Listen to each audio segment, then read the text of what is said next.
What's up, everybody? This is Connor and Joshua with Chamber One Tactical. Today, we actually have a beautiful morning to be able to go out there and pull out a good AR-15 and have some fun.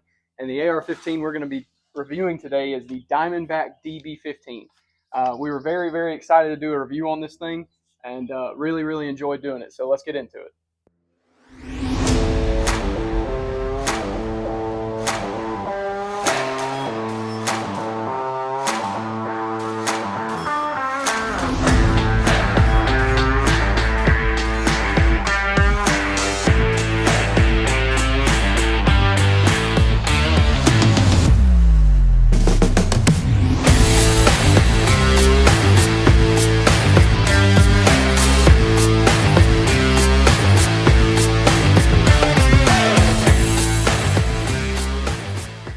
All right, so the first thing we want to mention real quick is obviously we have two of the Diamondback DB15s.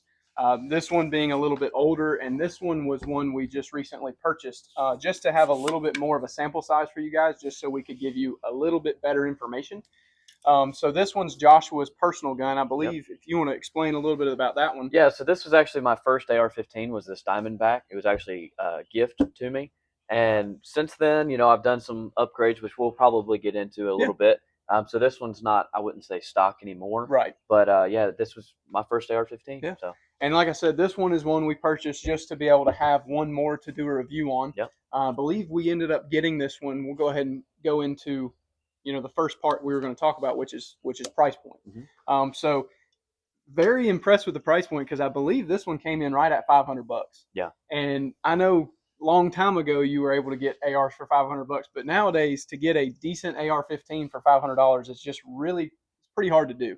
Yeah. So I really like the price point that the Diamondbacks are coming in at, and I think it's a good option, especially in that for $500. I believe most people can pull together $500 in most budgets and be able to get a decent firearm. So I like the $500 price range, and we did do a review on the Bear Creek Arsenal, which are a little bit cheaper. You can get one for about $350, but there are going to be some differences between the two. So, but I think that the Diamondback is probably more superior than a Bear Creek Arsenal. Yes, I would agree with that. But yeah, and if you want to tell them about the fit and finish and everything, and just kind of go through what we found when shooting. Yeah, so overall, as far as the fit and finish, we were pretty impressed for a $500 gun. Yeah. And you'll hear us say this a lot, we do a lot of research.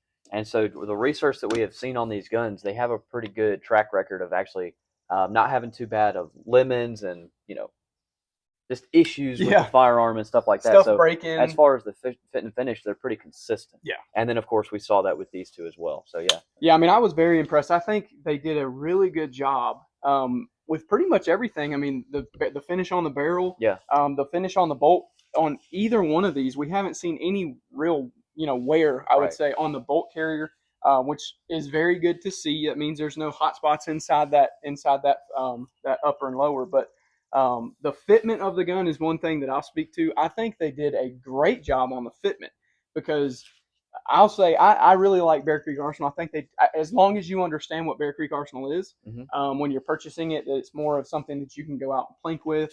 You just have to understand in the back of your mind that it could have some problems. Right. But the thing I like so much is the upper and lower do not really move on these guns. Yeah. And even after, I mean, this one has a little fewer rounds than that one. That one's had a lot of rounds put through it over the years. But just the fitment of the upper and lower together, it just doesn't. It feels like a higher quality AR than what you would normally see in a $500 price point. So I really liked that. I liked the rail, the size of the rail. Yeah, very comfortable as far as being able to wrap around it. Yeah, very comfortable. Yeah, and I loved that.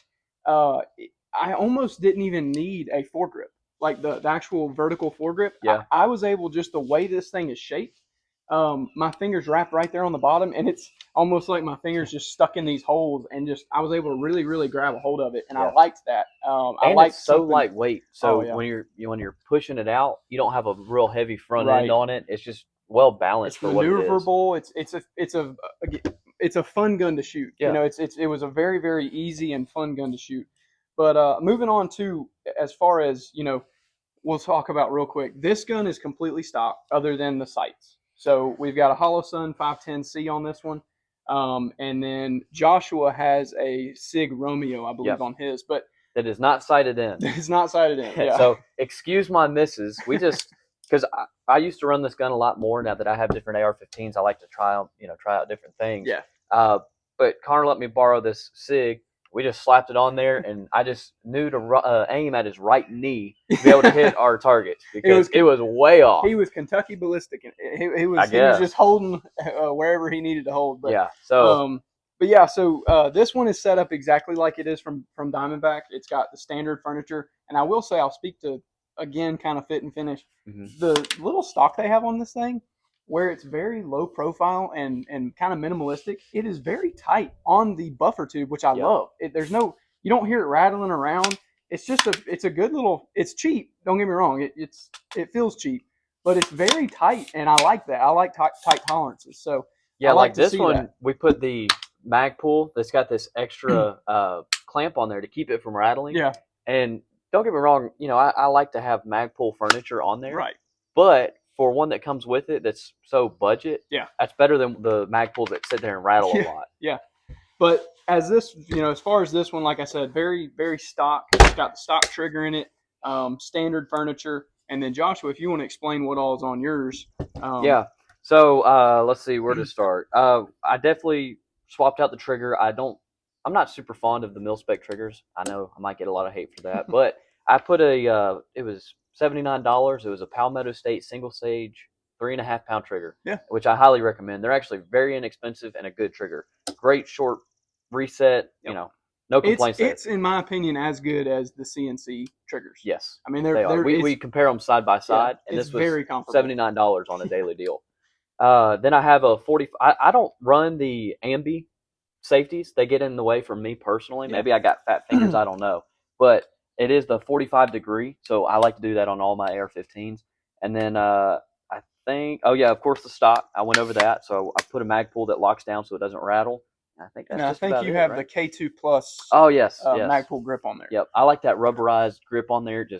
I like the angle of this one better. The angle is awesome. Yeah. I love the angle of that grip. It's especially on the AR pistols. Yeah. It definitely helps on AR pistols. But this isn't like a crazy build, but just a couple little minor upgrades to just help out a little bit. And like you said, this was your first AR. Yeah. And this is, in my opinion, this is what somebody's probably going to do when they go and buy something like this. Yeah.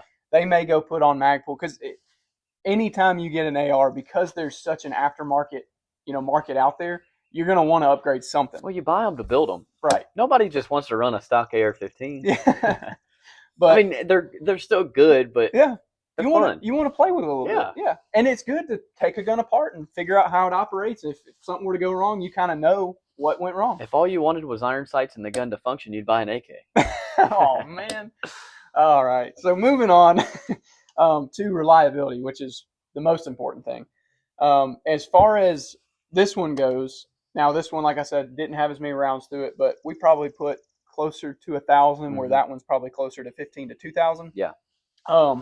But this one, the only thing I had an issue with was the trigger resetting, and it was twice. So we pull the trigger, it would chamber around, and then I would go to pull the trigger, and it didn't reset. So all I did was push the trigger forward, and it reset, and I pulled the trigger, and it worked fine. So that did happen twice. That may just be a part of the break-in. I don't want to give it it is a malfunction, so I'll go ahead and say that. It's a malfunction. It is an issue. But it didn't happen after the first few rounds we put through it. Yeah. So I wouldn't say that it's a continuous issue. It has seemed to work itself out and put some oil through this thing and ran it a bunch, and it didn't happen after that. So just note that is something that happens. So if it happens to you, it may just be a part of, running the gun a little bit more. And if you continue to have issues, you may need to get in touch with Diamondback. Yeah. But that's the only issues we have with this one. Other than that, very reliable gun. Both of them seem to be a little gassy. A little on the gassy side, but aren't we all? Yeah, especially Joshua. But that's just something to note. This is not going to be a fine-tuned AR-15. It was a little over gas, and it was on both of them. So, yeah. But and then if you want to tell us about that one, the reliability on that one. Yeah, this one's had no issues. Yep. And so it is like you said. This one is also a little bit gassy, but as far as feeding or any issues like that, it's had zero malfunctions, and it's run everything that we put through it, 223, 556, stuff like that. So steel case, unfortunately, and we don't like to run steel case, but we did run a good bit of steel case in there just to see if it would run it, because it's not that we shoot steel case all the time, but it's nice to know if your gun can run steel case if that's what you've got or can afford. Yep. So it ran everything we had, and which is good to see. So as far as the Bear Creek, or not Bear Creek, the Diamondback DB15 goes, I was very impressed with pretty much everything. I was impressed with the fit and finish, the finish of the actual Cerakoting they did on here, the rail, the design of the gun in general, and again the reliability. I was very impressed with the reliability, other than the trigger not resetting twice. I know a good one for $79. Yeah, so if it's you can always replace it. but I actually, to go back to triggers, I actually really enjoyed the trigger in this one. I thought they're not bad. It was light. Yeah. It was not light, like super like that, but it was light enough to where you're not pulling shots, and the reset, like you want an AR, it just pushes your finger right out. So it's very quick follow-up shots, which I like on an AR. But very impressed with the guns. And at this point, my question to you is, where does this gun fit in a market, and who are you going to recommend this gun to? So I would say this is definitely a step above Bear Creek. Yeah. I think one of its bigger challengers would probably be the Palmetto State AR-15. Yeah. And I would just say, which we are reviewing currently. Yes, I do. Yes, we are testing that. We have a PSA upper that will probably actually run on the Diamondback lower. But I would say that they're probably closer just based off research that we have done. But as far as the track record, these tend to be more reliable and not have as many lemons as Palmetto State. So, and you're getting it in around the same price as a Palmetto State. Right, yeah. It's going to be a little bit more than your super low end Bear Creek, but pretty comparable to the PSA. So I would recommend this gun 100%. This was a great first AR-15 for me. As you see, I still shoot it. Like, there's nothing wrong with it. It's still very reliable. But for anybody that's on a budget, wants a good AR-15, this is a perfect AR-15 for you. Yeah, I mean, I 100% agree, because we actually did some research on Diamondback and seeing where they are now, because we've owned that gun, or you've owned that gun for a while now. Yeah. And it was interesting to see Diamondback's actually coming out with some really cool looking ARs.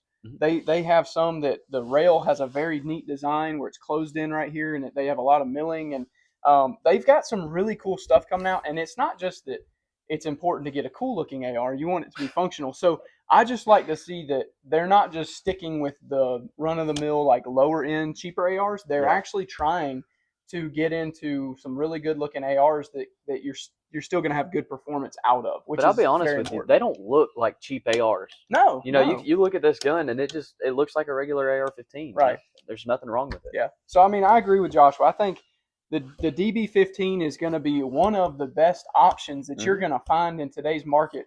That if you're on that $500 range, because it's more important for you to get good gear, like optics, and if you're wanting to put a trigger in one and run some decent mags through there and have a decent stock and train with it, it's good to buy a bunch of ammo and get good gear and a maybe a little bit less expensive gun and know that gun really well. And I think this is exactly where that falls in, is getting you a good budget gun, putting some decent stuff on there, running it. And if you want to get a little bit nicer one in the future, you definitely can. But this will suffice for a long time. I can honestly say I would rather have this with that Holosun on there than a PSA Saber with this red dot optic on there. So like you said, spend your money in some of the accessories that make the gun a little bit better. Right. And for me, like, an optic is important. If you need to save some money on a gun, as long as it's reliable and it's good enough, spend a little bit more money on the optic, because I love those Holosuns, much wider view. And it's the quick disconnect. And that's actually when we talked about Joshua's tiny little quarter-sized hole. When we talked about Joshua taking his optic off, that's why he took his optic off, is because Holosun makes it so easy. You just pop it off, go put it on another gun sight. Yeah. So. But yeah, so that's the review that we have on the Diamondback DB15. We really enjoyed doing it for you guys. If you have any questions about any of the guns or any of the accessories that we have on the guns, just let us know down in the comments. If you have any other future content that you would like for us to review or anything like that, just let us know. Make sure you subscribe and like and share, and we'll catch you next time.